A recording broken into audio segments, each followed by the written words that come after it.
This channel does not promote any violent, harmful, or illegal activities. All content provided by this channel is meant for an educational purpose only.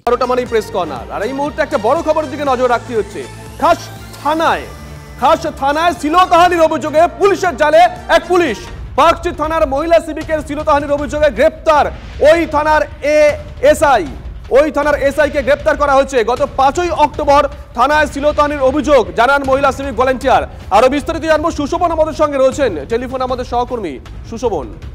Fair and bright night and day cream ত্বক থাকবে bright সারাদিন, pollution free, ঠিক যেন রাতের ফোঁটা সাদা ফুল। সারাদিন happy bright skin. দেখো, সেই সাব ইন্সপেক্টরকে ইতিমধ্যেই পুলিশ পাকিস্তানে গ্রেফতার করেছে এবং আজকে তাকে কোর্টে প্রোডাকশন করা হবে, অর্থাৎ পেশ করা হবে। পুলিশ নিজেদের হেফাজতের জন্য আবেদন জানাবে পুলিশের খবর, এবং সেই জায়গা দিয়ে জানিয়ে পুলিশ পুরো বিষয়টা তদন্ত করছে বলে পুলিশ সূত্রে খবর। তার কারণ যে অভিযোগ এসছে সেই অভিযোগের ভিত্তিতে পুলিশ যেমন তদন্ত করছে, এছাড়া পারিপার্শ্বিক যে তথ্য প্রমাণ সেগুলো কিন্তু তদন্তকারী অফিসার সেগুলো সংগ্রহ করার কাজ শুরু করেছে। স্বাভাবিকভাবেই যে অভিযোগ উঠেছিল শ্লীলতাহানি, সেই অভিযোগ ওঠার পরে কিন্তু অভিযোগ দায়ের হয়েছিল এবং তারপরেই কিন্তু যে একজন সাব ইন্সপেক্টর তাকে গ্রেফতার করলো পাকশি থানা। নজর থাকবে সুশোভন। এই মুহূর্তে আমাদের সঙ্গে রয়েছেন প্রাক্তন পুলিশ কর্তা অরিন্দম আচার্য। অরিন্দম বাবু, শুভজিৎ রয়েছি। অরিন্দম বাবু, দিকে দিকে আমরা দেখছি পুলিশের বিরুদ্ধে একটা জনরোষ তৈরি হয়েছে। কখনো পুলিশের বিরুদ্ধে অভিযোগ উঠছে যে পুলিশ ঠিকমতো কাজ করছে না, কখনো পুলিশের বিরুদ্ধে অভিযোগ উঠছে তারা নাকি তথ্য প্রমাণ লোপাট করছে।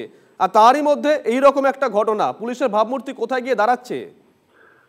দেখুন, প্রথম কথা হচ্ছে যে এই যে সাব ইন্সপেক্টর, আপনাদের মধ্যে নিশ্চয়ই জানেন অ্যাজ পার সিআরপিসি এই সাব ইন্সপেক্টরের কিন্তু অধিকার রয়েছে যে কেস ডায়েরি লেখা, এবং সেই কেস ডায়েরির উপর বেস করে কিন্তু ফাঁসি পর্যন্ত হয়, যাবজ্জীবন হয়। এই সাব ইন্সপেক্টরই মদ খেয়ে আজকে বিং ইনটক্সিকেটেড যদি আজকে সিডি লেখে, তাহলে হাইকোর্ট তো সেই কেস আজকে কেন্দ্রীয় সংস্থাকে দেবেই। কারণ আমার প্রশ্ন হচ্ছে যে যারা আজকে নাকি নিরাপত্তার দায়িত্বে থাকে, সিভিক ভলেন্টিয়ার মহিলা, তাদেরকে যদি থানার ভিতরে যদি আজকে এই ধরনের ঘটনা ঘটে থাকে তাহলে কত নক্কারজনক ঘটনা। আপনাকে আমি বলি, আপনার মধ্যে মনে আছে 11/9/2024 সিভিক পুলিশ কতজন? 19 জনকে যে আজকে ডিমোবিলাইজ করা হয়েছে, 19 জন। কেন? আরজি করা ইস্যুর পরবর্তীকালে কি কারণে? মদ্যপান, দুর্ব্যবহার, কর্তব্যে গাফিলতি। তাহলে এই মেসেজগুলো কি আজকে সাব ইন্সপেক্টর অফিসারদের কাছে যাচ্ছে না যে আজকে ড্রাস্টিক অ্যাকশন হচ্ছে, শার্প লুকআউট মেনটেন হচ্ছে, ডিজি বা সিপি আজকে সিরিয়াস অ্যাকশন নেবে? কারণ কি?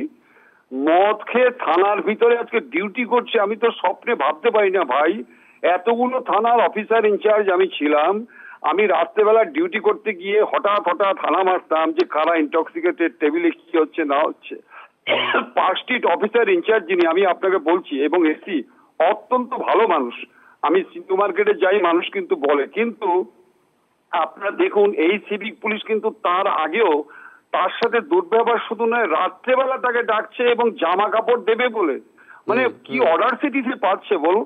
তাহলে এটা আজকে যে সমস্ত সাব ইন্সপেক্টর আজকে মানুষের পুজোর সময় নিরাপত্তা দেবে, তারা আজকে কি অবস্থা যদি করে থাকে, তাহলে আপনারা কি আশা করতে পারেন? একদম এখান থেকে প্রশ্নগুলো উঠছে, অসংখ্য ধন্যবাদ অরিন্দম বাবু।